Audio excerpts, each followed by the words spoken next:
The Galactic Council chamber buzzed with the murmurs of 100 different species. Towering figures of scales, chitin, and bioluminescent skin loomed over the table, their voices raised in disagreement. At the far end sat the human delegation, silent, observing, waiting. They had spoken. They had warned. But once again, they were ignored. The Sulek, a race of warlike diplomats who held significant sway in the council, clicked their mandibles in amusement. Humans always believe their opinions hold weight. One of them scoffed. You have been in the stars for barely a few centuries, yet you speak as if you are our equals. Ambassador Collins exhaled slowly, staring across the table at the gathered leaders. Their arrogance had reached its peak. Humanity had spent decades playing mediator, stabilizing conflicts, and ensuring the galactic economy remained functional.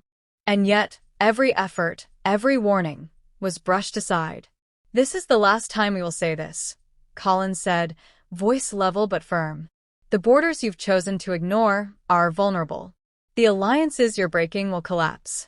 The threats you dismiss are already at your doorstep. We are not here to beg you to listen.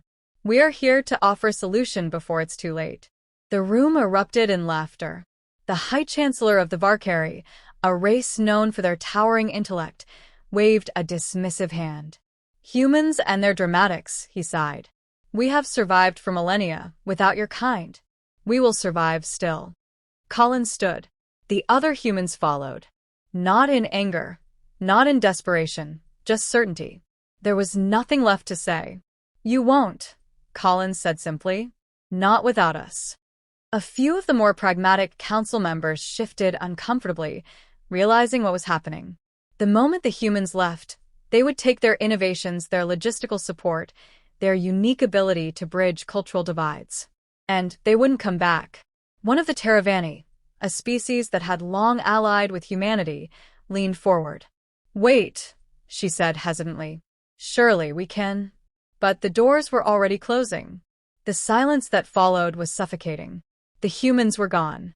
And for the first time, the galaxy had no one left to turn to. Panic set in as the situation deteriorated beyond control. The conflicts that humanity had once kept in check now raged unchecked across entire sectors.